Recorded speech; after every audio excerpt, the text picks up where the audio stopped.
Eh bien bonjour les amis, c'est Acisol et aujourd'hui nous nous retrouvons pour une nouvelle vidéo et je suis accompagné... Alors je sais pas comment ça se dit ton pseudo.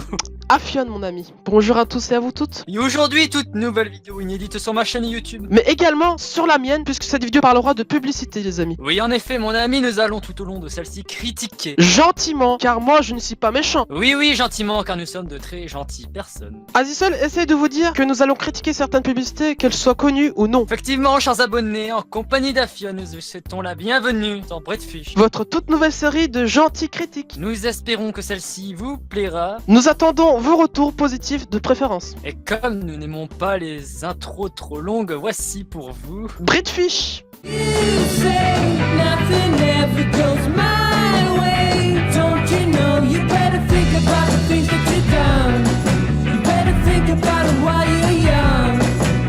Ah, qui n'a jamais mangé cette merveilleuse purée en poudre, si bonne, si délicieuse, si somptueuse, si dégueulasse? Oui, pour commencer en douceur, revenons un peu en arrière et débutons cette première analyse avec la mère. Que veux-tu exactement faire à cette pauvre femme? Oh, rien de spécial, je me demandais juste pourquoi cette femme était en pyjama durant tout le long de cette publicité par exemple. Peut-être venait-elle de se lever, ou alors la flemme de s'habiller? Oui, bien sûr, donc quand tu te lèves, tu déjeunes avec un bon bol de purée pour bien commencer la journée. Bien sûr, par contre la cuisine couleur jaune mayonnaise, c'est limite quoi. Oui, c'est vrai que le ketchup c'est meilleur. Ah non, commence pas avec ce genre de débat. En tout cas, cette femme adore les cactus, on dirait un jardin floral bazar. Regarde, il y a 5 cactus dans une pièce, mais qu'il y a autant de cactus concentrés en une pièce. Je te stoppe. Nous ne sommes pas ici pour faire de la botanique. Regarde-moi plutôt cette belle purée, elle a l'air délicieuse. Tu ne trouves pas? Effectivement, elle est si blanche, liquide.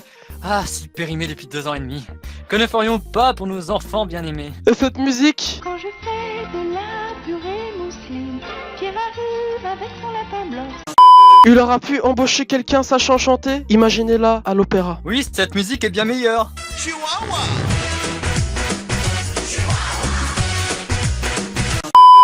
Bref, avançons de quelques secondes pour rencontrer Pierre, qui je présume est le fils de cette mauvaise mère. Son lapin aurait pu le prévenir, tout de même que sa mère voulait l'empoisonner. Tu parles d'un ami, ouais. Sinon, vous aviez pas remarqué que Pierre doit avoir entre 8 et 10 ans? Et à quoi cela nous avance-t-il? Eh bien, à cet âge-là, tu descendais encore les escaliers sur ton cul? Bonne analyse, il doit avoir les fesses en acier. Eh, il n'y a pas que Pierre qui a un souci d'éducation, hein. Non, prenons exemple de Marie qui aide sa mamounette. Mais quelle faillette, celle-là! Ouh, tu ne penses pas si bien dire. Regarde bien sur cette pose. On voit bien que Marie porte entre ses mains un plateau en fer. En effet, mais quel est le rapport avec Pierre? Eh ben j'y viens. Si nous avançons la publicité de quelques secondes, le plateau ne sera jamais arrivé sur la table à manger à la fin de cette pub. Mais où peut-il être? Je pense que personne ne veut réellement savoir. Sinon, à part Pierre et Marie, on retrouve le reste de la famille, les deux enfants qui arrivent avec une bonne grosse baguette bien cuite. Ah, miam. Non, attends. Que se passe-t-il, cher ami? Et nous faisons un retour en arrière. Ces deux enfants arrivent de leur chambre. Oui, d'une certaine logique, ils ne vont pas arriver de la cave. Hein. Alors d'où vient la baguette qu'ils ont dans leurs mains? Peut-être l'ont-ils prise de la cuisine? Ou alors peut-être l'ont-ils utilisée auparavant? Je ne sais pas. Cette famille me commence vraiment à me faire flipper. Hein. Oui, en effet, c'est la maison du malheur. Sinon, avais-tu remarqué que Pierre est le premier à descendre les escaliers? Oui, mais pourquoi? Alors explique-moi, pourquoi c'est le dernier à arriver à table? Bien vu, à croire qu'il a dû faire une pause purée en plein milieu de sa course, lol. Par contre, la scène finale, je ne l'ai pas comprise. Laquelle? Celle-ci. Purée mousseline, à table les enfants.